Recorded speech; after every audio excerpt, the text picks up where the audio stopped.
이상 모든 불안한 걱정으로부터 벗어나 가나안 땅에 이르는 내 성도님들 되시기를 주님의 이름으로 축원합니다.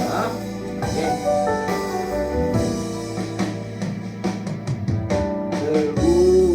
울어도 그 큰 은혜 다 갚을 수 없네. 나 주님께 몸 바쳐서 주의 일 힘쓰리.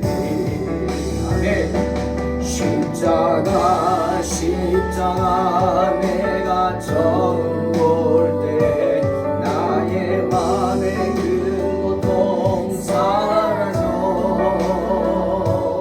오늘 믿고서 내는 맑았네. 참 내 기쁨 영원하도다. 십자가 내가 처음 볼 때 나의 맘에 그 고통 사라져. 오늘 믿어서 내는 맑아네. 참 내 기쁨 영원하도다.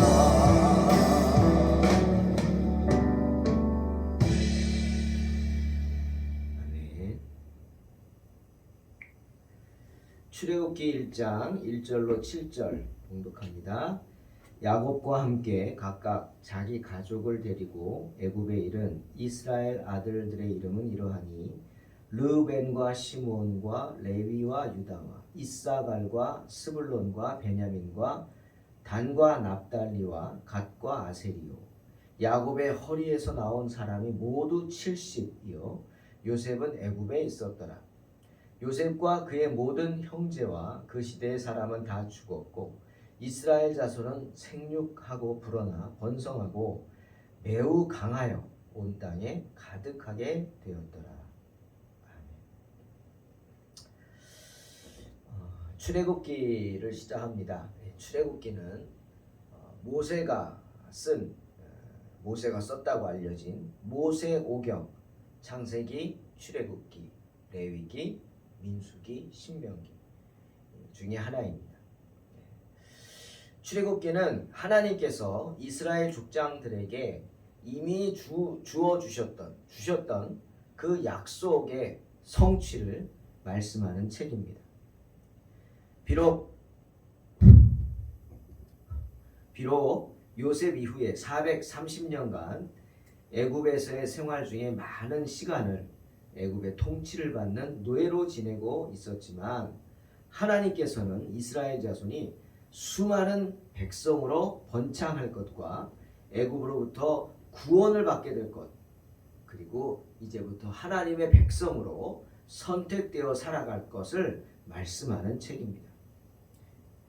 이 출애굽기는 애굽에서 요셉의 죽음 이후 한 360년간 애굽에서 요셉 죽음 이후의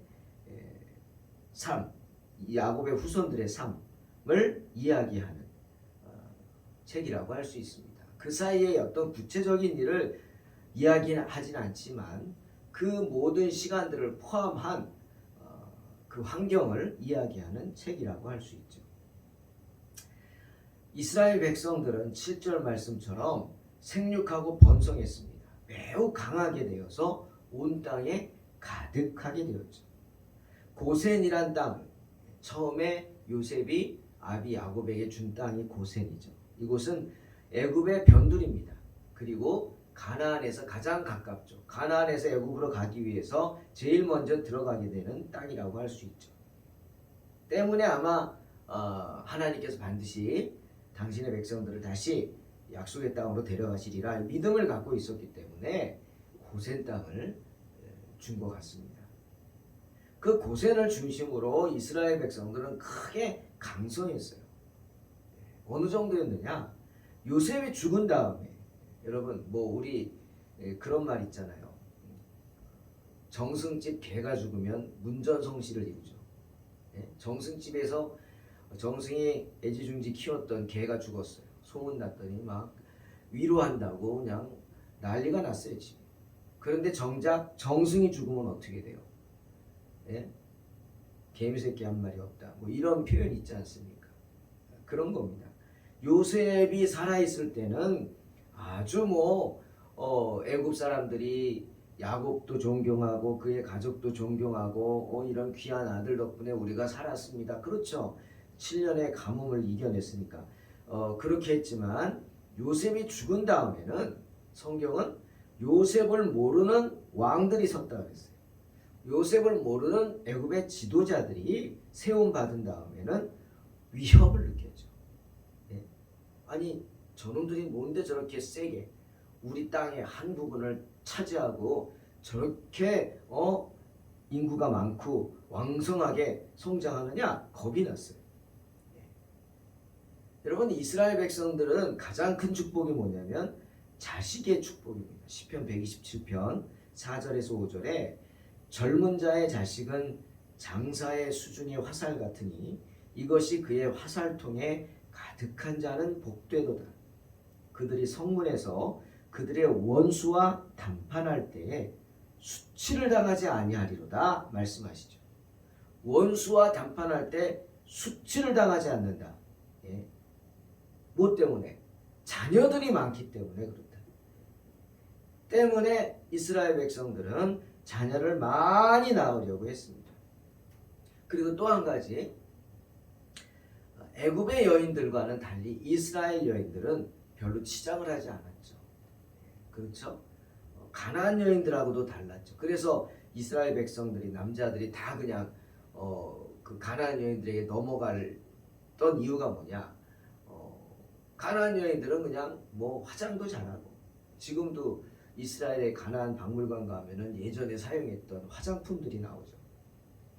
그때도 뭐 아이섀도도 있고 볼터치도 있고 립스틱도 있고 다 있었어요. 그런 화장을 하는 여자들. 근데 이스라엘 여자들은 그렇게 안 하거든요. 거기다가 옷도 노출이 심한데 이스라엘 여자들은 안 그렇죠. 애굽도 마찬가지입니다. 애굽 여인들도 그렇죠. 더우니까 더운다. 그런데 문제는 애굽 여인들은 약했다는 거예요. 하지만 이스라엘 여인들은 강했어요. 그래서 우리가 출애굽기 1장 19절을 보면 바로가 히브리 여인들이 애를 낳으면 죽이라고, 태어나자마자 남자아이면 죽이라고 산파들에게 이야기했어요. 십브라와 부하라는 애굽의 산파에게 명령했어요. 그런데 이 십브라와 부하가 정말 하나님을 경외했죠. 그럴 수 없다는 거예요. 어떻게 생명을 죽입니까? 그래서 이렇게 말합니다.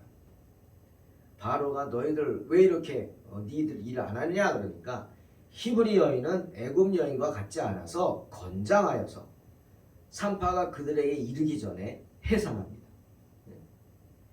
애를 낳는다 소리를 들으면 산파들이 불같이 뛰어갔어요. 빨리 가서 죽여야 되니까 아들이면. 그런데 가봤더니 벌써 애를 쑥 하고 났단 말이에요. 산통을 그렇게 겪지도 않고 그 말입니다. 물론 지혜롭게 하나님이 이십브라와 부하를 축복하죠. 그들의 지혜를 그런 면도 있지만 아니 이게 뭐 거짓말은 아니었어. 이스라엘인들은 애들도 잘났어요. 그 모든 것이 뭐죠? 하나님의 은혜입니다. 또 하나님의 섭리, 계획하심이었다. 그래서 굉장히 많은 인구들이 늘어났죠. 엄청나게 늘어났죠. 처음에는 여기 보면은 70명이 넘어갔죠. 애굽으로. 야곱의 식구들이 70명이었어요. 물론 요셉의 식구들 빼고 포함하면 74명이죠. 정확히 말하면. 그 70명의 사람들이 나중에 출애굽할 때 430년 후에 출애굽할 때 몇 명이 됐어요? 장정만 60만이었어요. 장정만 60만. 그러니 아이들과 여자들과 노인들까지 합치면은 적어도 몇백만 명이 되는 거예요. 2, 300만은 그냥 훌쩍 넘어가는 거죠. 70명이 그렇게 됐다는 거죠. 그 대단한 거 아닙니까? 굉장히 자녀의 축복을 받고 번성했다. 이것이 다 하나님의 계획하심과 은혜죠. 자, 출애굽기는 중심 인물이 누구냐? 물론 이스라엘 백성이겠지만 모세입니다. 출애굽기는 이 출애굽을 시키는 지도자 모세를 중심으로 이야기들이 기술되고 있습니다. 특히 출애굽기 3장에서 40장까지는 출애굽 직전의 1년 그리고 출애굽 후 1년 그 2년 동안의 이야기들이 3장에서 40장까지 집중적으로 기록되고 있습니다. 출애굽기는 하나님의 언약의 백성들인 야곱의 자손들이 하나님의 은혜로 430년간 애굽에서 자연적으로 성장하여서 이스라엘 민족을 이루고 그 이스라엘 민족이 이스라엘이라는 국가를 이루는 과정을 잘 나타낸 책입니다. 그런데 출애굽기를 보면 우리가 놀라운 사실을 알 수 있어요. 출애굽하기 전에 애굽에서의 430년의 기간 동안 하나님께서는 그 어떤 방법으로도 이들에게 직접적으로 나타나지 않으셨다. 즉 계시가 없었어요. 요셉을 미리 보내서 총리로 삼고 이스라엘 백성들을 구원하고 애굽의 고센이라는 곳에 자리를 잡게 하는 그 일 빼고는 그것도 하나님이 직접적으로 역사하신 거 아니죠. 어디도 하나님이 직접적으로 계시하시거나 역사하신 부분이 없습니다. 400년이 지난 후에야 모세를 통해서 하나님의 구원 계획이 실천이 되는 것입니다. 또한 이스라엘 민족이 애굽으로부터 해방되어서 가나안으로 가는 그 여정 속에는 하나님의 역사하심, 물론 하나님의 역사하심, 하나님의 많은 기적들이 나와 있지만 그 여정을 통해서 이스라엘 백성들이 가나안으로 이동하는 그 기간, 그 여정을 통해서 그 주변 지역에 지각 변동이 일어납니다. 한 민족이 없어지기도 하고 아말렉은 없어져 버리죠. 한 민족은 쇠퇴하고 또 한 민족은 기브온 족속 같은 경우는 없어져야 되는데 속이고 이스라엘 민족에 흡수돼서 같이 살아가고 뭐 이런 지각 변동, 즉 그 중동 지역의 세계사의 민족의 형성에 많은 영향을 미치게 된다는 것입니다. 또한 출애굽하는 과정에서 하나님은 시내산이라는 곳에서 십계명의 말씀을 주셨죠. 이 대단한 거죠. 하나님의 말씀을 주셨어요.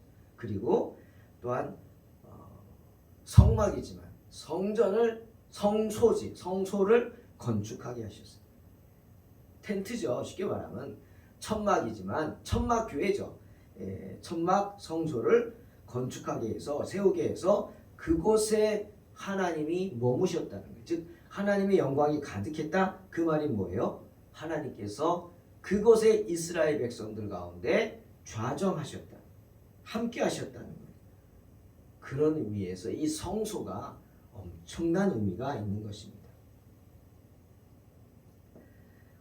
그 이유는 하나님이 이제 너희를 떠나지 않는다는 거죠. 그리고 너희를 당신의 백성으로 인정하신다는 의미이기 때문입니다. 여러분, 우리 가운데 교회가 있다는 것, 그리고 우리가 교회에 나올 수 있다는 것은 정말 축복입니다.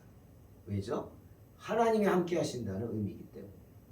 하나님이 너를 떠나지 않는다. 주일만 되면 교회 가야겠다.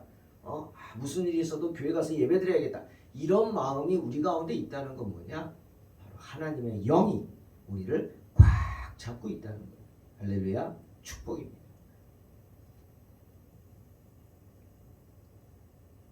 이제 이스라엘 백성들은 더 이상 이방 방황하는 그런 족속이 아닙니다. 하나님께서 십계명이라는 말씀을 주심으로, 하나님께서 성소를 주심으로 직접 강림하셔서 통치하는 하나님의 백성이 되었다는 거예요. 그 백성들, 바로 애굽으로 내려갔던 그 야곱의 자녀들, 그 자녀들의 이름을 열거함으로써 그들을 족장으로 세우시고 이스라엘 백성을 나라로 삼으시려고 하는 하나님의 계획이 오늘 시작되는 것입니다. 이스라엘은 크게 번성하였습니다. 12족장들의 이름이 열거되었죠. 사도행전 7장 8절에서 이들은 12조상이라고 불리웁니다. 할례 언약을 아브라함에게 주셨더니 그가 이삭을 낳아 여드레 만에 할례를 행하고 이삭이 야곱이 우리 12조상을 낳으니라. 루벤, 시므온, 레위, 유다, 이사갈, 스불론, 베냐민, 단, 납달리, 갓, 아셀. 야곱의 허리에서 나온 사람이 모두 70이요 요셉은 애굽에 있었더라. 우리 2절에 구체적으로 이름이 나옵니다. 애굽으로 내려갔을 땐 70명이었지만 요새까지 74명이었지만 엄청나게 늘어났단 말이에요. 번성의 축복, 창대하리라. 그 축복을 하나님은 이루어 주셨습니다. 바로 아담과 하와에게 주신 축복이고 아브라함에게 주신 축복이죠. 자, 그 다음에 6절 보니까 요셉과 그의 모든 형제와 그 시대 사람은 다 죽었다 그랬어요. 여러분, 야곱의 아들들이 비록 12명이지만 나이들은 다 비슷했습니다. 이유는 부인이 4명에게서 야곱이 자녀들을 낳았기 때문이에요. 그러니까 동갑내기들도 있을 거예요. 막내 베냐민만을 제외하고는 나이 차이가 크게 나지 않았대요. 신학자들 얘기로는 5살, 6살, 7살 많아봤자 그 사이예요. 그러니 다 동시대 사람들입니다. 그러니 죽었다? 그 모든 형제, 그 시대 사람 다 죽었다? 비슷하게 다 죽었다는 거예요. 즉 요셉을 아는 그 시대 사람들이 다 죽었어요. 여러분, 이 말은요 정치적인 사인이기도 합니다. 즉 이제 판도가 바뀌었다는 거예요. 예? 즉 애굽의 핍박이 시작될 것이다. 그 메시지죠. 다 죽었다. 이게 메시지입니다. 요셉을 모르는 후대의 애굽인들은 하나님의 은혜를 모르죠. 예? 그냥 잘 사는 줄 알죠. 왜 애들이 그런다며요. 6.25를 모르니까. 먹을 게 없어가지고 죽은 목피 진짜 소나무 껍질을 벗겨 먹고 삶아 먹고 그 이야기를 하면은 애들이 그러잖아요. 할아버지 왜 라면 먹지? 예? 라면 먹으면 되지. 모르는 겁니다. 요셉 시대의 그 가뭄의 어려움으로 다 죽을 수 있는데 요셉의 은혜로, 지혜로, 하나님의 지혜로 살아난 그 은혜를 모르기 때문에 어떻게 핍박하는 거예요. 저놈들이 누구냐? 생긴 것도 다르거든요, 여러분. 유대인과 애굽인들은 다릅니다. 쉽게 얘기하면은 백인과 흑인이에요. 애굽 사람들은 흑인 계통입니다. 완전히 아프리카 흑인은 아니지만 흑인처럼 까무잡잡하고요. 얼굴도 흑인 비슷한 체형입니다. 네? 하지만 유태인은 아닙니다. 유태인은 동양적이기도 하고 서양적이기도 하고 막 그렇게 코도 매부리 코에다가 이집트 사람 매부리 코 없어요. 저놈들 뭐냐 이거예요. 한두 명도 아니고 몇백만이나 되는 저 고센의 큰 땅을 목초지를 다 차지하고 있는데 저놈들이 언제 저기 왔고 남의 땅에 와가지고 저러고 있는데 저 그냥 놔두면 큰일 나겠다. 반란이라도 일으키면 정치적으로 반대파에 있으면 우리 어떻게 하느냐. 그래서 핍박을 하기 시작합니다. 핍박을 해요. 그 전까지는 자치정부처럼 지금 무슨 이스라엘의 팔레스타인처럼 자치정부처럼 지내다가 중앙에서 관리들을 보내서 핍박하고 통제하기 시작합니다. 부족장을 중심으로 자치정부인 나라를 이스라엘 족속을 이제 관리를 파견해서 통제합니다. 그리고 막 노역을 시키죠. 그게 바로 비돔과 람셋이라는 애굽 시대의 큰 성을 건축하게 합니다. 성경에도 나오죠. 그러니 어땠겠습니까? 어땠겠어요? 얼마나 힘들었겠어요. 하지만 그런 상황에서도 이스라엘 백성들을 향한 하나님의 섭리는 여전히 ing 진행 중이었다. 이스라엘 자손은 생육하고 불어났어요. 번성. 특히 그 다음 말 매우 강하여. 매우 강하여. 네. 여러분 이게 무슨 뜻일까요? 매우 강하다. 네. 억척스럽다. 그 다음 보세요. 온 땅에 가득하게 되었다. 네. 억척스럽다. 한국 사람들 억척스럽죠. 그래서 땅만 보면 그냥 안 놔두죠. 네. 남의 땅에다가도 가서 막 텃밭을 해가지고 자기 땅 소유, 자기 점유권을 막 주장하고 싸움이 나죠. 그래서 사람들이 빈 땅에다 막 울타리를 치고 못 들어가게 하지 않습니까? 왜? 조금만 빈틈이 있으면 그냥 난리가 나니까. 저도 집에 걸어 다닐 때 보면 그 신리천 개천가 옆에 그 LH에서 공사하면서 이렇게 땅 강둑에 땅이 있어요. 그건 진짜 뭐 그냥 나중에 다 정비해서 공원으로 해야 될 땅인데, 그런데 언제부터 사람들이 거기다가 밭을 일구기 시작해가지고 그 넓은 땅이 다 밭이 됐어. 하나같이 무슨 끈으로 갖다가 자기 땅이라고 줄쳐놓고 막, 아 참 그렇더라고. 그냥 지나가는 길에다가 뭐 갖다 놓고 막 짐 갖다 놓고 뭐 이거 놓고 천막 치놓고 막, 아이고 대단하지도 않더라고. 네? 그게 뭔지 모르겠어요. 그 LH 경고문 막 써놓고 소용없어요. 경고문 앞에다가도 밭을 읽어요. 네?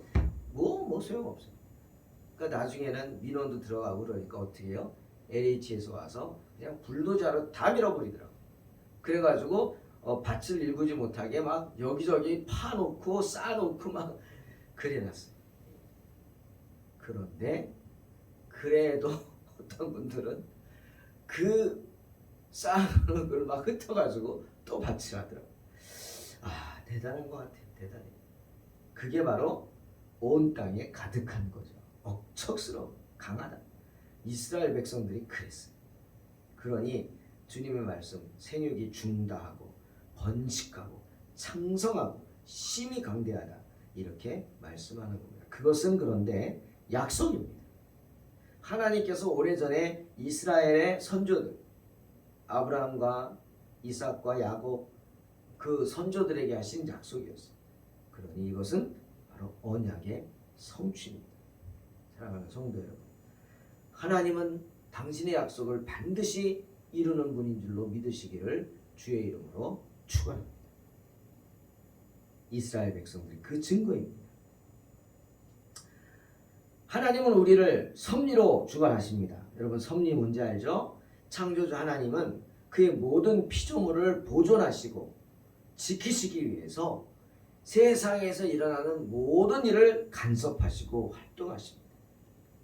때론 우리가 이해가 되지 않고 먹먹한 일도 있지만 아니 분명코 하나님은 다 알고 계시고 그 일을 간섭하시고 주관하시고 하나님의 섭리로 이끌실 것입니다. 섭리란 그겁니다. 만물을 하나님이 그들에게 계획하신 그 지정된 목적으로 지속적으로 인도하시는 것, 그것이 섭리죠. 우리의 삶을 그렇게 간섭하세요. 대표적인 말씀이 시편 121편 4절. 이스라엘을 지키시는 자는 졸지도 아니하고 주무시지도 아니하시리로다. 심지어 누가복음 12장 6절에서 주님도 그랬어요. 참새 5이 한 아사리온 둘에 팔리는 것이 아니냐. 네? 아마 참새 5마리가 두 아사리온에 시장에서 팔렸나 봐요. 예전에 참새고기 많이 먹었잖아요. 참새구이 같이. 그러나 하나님 앞에는 그 하나라도 잊어버리시는 바 되지 않는다.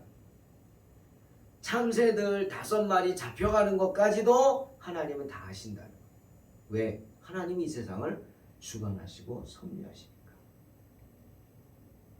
사랑하는 성도 여러분, 아무리 애굽인들이 이스라엘 백성들을 핍박한다 할지라도 이스라엘 백성들은 생육하고 번성하였습니다. 왜? 그것이 하나님의 뜻이었기 때문에. 그러니 아무리 이 세상에 마귀 사탄이 우리를 힘들게 하고 이 모양 저 모양으로 우리를 넘어뜨리려고 해도 그만큼 하나님이 우리를 막아주시고 지켜주실 줄로 믿습니다. 그것이 당신의 백성들을 향하신 하나님의 섭리이기 때문이죠. 우리는 이제 출애굽기를 통해서 그런 하나님의 섭리를 보게 됩니다. 인생 가운데 우리를 지켜주시는 하나님의 섭리, 반석에서 물을 내시고 하늘에서 메추라기를 보내주시고 만나를 내려주시는 하나님, 홍해 바다를 갈라주시는 기적을 행하시는 하나님, 그런 하나님의 섭리를 보고 그 인도하심을 체험하게 될 것입니다. 하지만 그것은 그때만 있었던 일이 아닙니다. 바로 사모하는 자에게 오늘도 있습니다. 이사야 43장 1절, 야곱아 너를 창조하신 여호와께서 지금 말씀하시느니라. 이스라엘아 너를 지으신 이가 말씀하시느니라. 너는 두려워하지 말라. 내가 너를 구속하였고 내가 너를 지명하여 불렀나니 너는 내 것이라. 사랑하는 성도 여러분, 출애굽기 강해를 함께 나누면서 인생을 두려워하지 않는 성도가 되기를 원합니다. 우리를 향하신 하나님의 귀한 섭리를 체험함으로 인생을 두려워하지 않고 복된 삶을 사는 성도가 되시기를 주의 이름으로 축원합니다. 기도하겠습니다. 하나님 감사합니다. 창세기 강해를 끝내고 다시금 이제 출애굽기 강해를 시작합니다. 하나님의 놀라운 은혜임을 고백합니다. 하나님, 우리의 삶을 주관하시는 주님을 바라보고 언제나 그 주님을 의지하게 하여 주시옵소서. 주의 은혜 가운데 거하게 하시고, 아무리 인생이 힘들고 어려워도 하나님은 나를 지켜주시고 결코 나를 떠나지 않아 주시고, 또 출애굽하면서 이스라엘 백성들에게 보여주셨던 것처럼 그런 수많은 기적들, 반석에서 물이 나는 기적, 하늘에서 메추라기가 떨어지고 만나가 떨어지는 기적, 구름 기둥과 불 기둥으로 지켜주시는 기적, 홍해 바다가 갈라지는 놀라운 기적을 체험하는 복된 인생 되게 축복하여 주시옵소서. 감사드리며 예수님의 이름으로 기도하옵나이다. 아멘. 믿음으로 승리하시기 바랍니다.